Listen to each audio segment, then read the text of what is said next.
बालविकास प्रकल्प अधिकारी शहर पश्चिम अंतर्गत कुशननगर विजापूर रोड बीट आणि आराध्या फाउंडेशन मार्फत आरोग्य व आहाराबाबत मार्गदर्शन करण्यात आले. बीट सुपरवायझर रोहिणी निर्मळे यांनी 2 बीटमधील अतितीव्र कमी वजनाचे आणि दिव्यांग बालकांच्या पालकांना अंगणवाडी क्रमांक A060 मादगी समाज म्युनिसिपल कॉलनी हॉल 7 रस्त्याजवळील अंगणवाडीत कार्यक्रमाचे आयोजन करण्यात आले होते. कार्यक्रमाची सुरुवात दीप प्रज्वलनाने करण्यात आली. स्वागत गीत प्रचिती कुलकर्णी यांनी सादर केले. आराध्या फाउंडेशन संस्थापक राजेश यल्दी, बालाजी यल्दी, वाहिदा सय्यद यांचे पूर्ण सहकारी कर्मचारी सदर कार्यक्रमास उपस्थित होते. आराध्या फाउंडेशन अपुऱ्या दिवसांचे बालक, कमी वजनांच्या बालकांकरता काम करते. याबाबत वाहिदा सय्यद यांनी उपस्थित माता पालकांना माहिती दिली. बालविकास प्रकल्प अधिकारी दीपक ढेपे यांनी कुपोषणाचे दुष्टचक्र काय असते याबाबत माहिती दिली आणि कुपोषण चक्रात बालक बालिका जाऊ नयेत म्हणून विशेष मातांनी कशी काळजी घ्यावी हे सांगितले. प्राध्यापिका विजया महाजन यांनी बालविवाह झाल्याने महिला बालकांवर होणारे दुष्परिणाम सांगितले. उपस्थित मान्यवरांच्या हस्ते अतितीव्र बालक, मध्यम कमी वजनाचे बालक, सॅम बालकांना आराध्या फाउंडेशन मार्फत मटकी, मूग, सोया, हरभरा, खारीक, बीटरूट, केळी प्लेट, चमचा आदी साहित्याचे वाटप करण्यात आले. बीट सुपरवायझर रोहिणी निर्मळे यांनी लेख वाचवा, लेख शिकवा याबाबत पालकांना माहिती दिली. कार्यक्रमाचे सूत्रसंचालन स्वप्नाली रुईकर यांनी केले तर प्रतिमा चव्हाण यांनी मान्यवरांचे आणि उपस्थितांचे आभार मानले.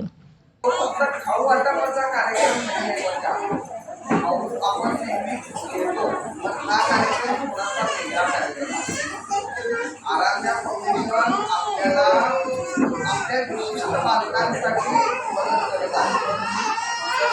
काय आहे, आपण काही विशिष्ट लोकांना तिथं बोलवलं का तर ही बाळं जन्मता कमी वजनाची आणि अजून सुद्धा अपेक्षित बाळ झालेली नाहीये.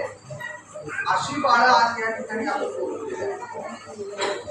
ह्या गोष्टीला काय म्हणतात हो, अपेक्षित म्हणजे जन्मताना बाळाचं वजन कमी असणं म्हणजे काय आहे. अगदी बरोबर. आपण कुपोषण हा जरी शब्द नवीन वाटत असेल तुम्हाला तरी कुपोषण अर्थात योग्य वय असताना त्या बाळाचं वजन आणि उंची योग्य नसणं, बरोबर नसणं. बरोबर आहे का नाही. बाळ पहिल्या महिन्यात केवढ्या लांबीचं पाहिजे किंवा वजनाचं पाहिजे, तसंच ते 6 महिन्याचं झाल्यानंतर केवढं पाहिजे, वर्षाचं झाल्यावर केवढं पाहिजे, ह्याचं काहीतरी माप आपल्या शास्त्रचित्र पद्धतीने विकसित केलेलं आहे.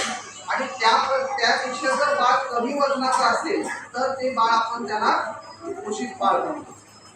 आणि हे जे कुपोषित बाळाचं काय होतं आपल्या सर्वांना माहिती ना, ते सगळ्या गोष्टीत मागं पडतं. शिक्षणात मागं पडतं, अभ्यासात मागं पडतं, खेळात मागं पडतं, बौद्धिक गोष्टी करण्यात मागं पडतं, हालचाली करण्यात मागं पडतं. सगळ्या गोष्टीमध्ये ते बाळ पाठीमागं राहत असतं. बरोबर आहे की. आणि आपली कुठली आई आहे का हो अशी की तिला आपलं बाळ पाठीमागं पडावं वाटतं, आहे का.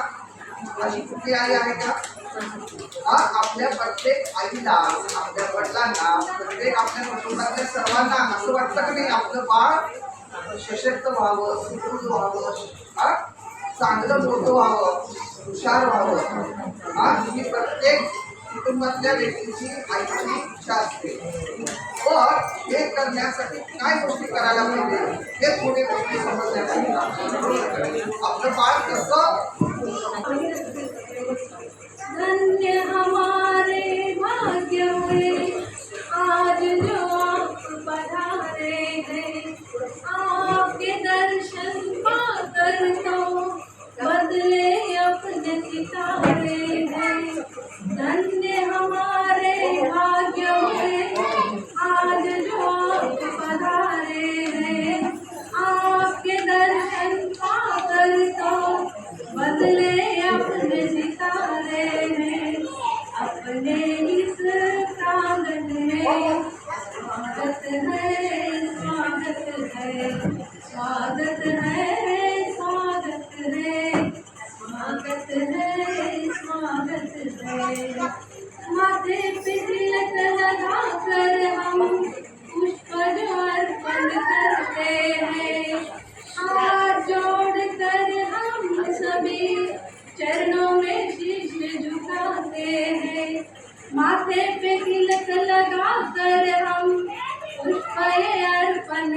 करते हैं।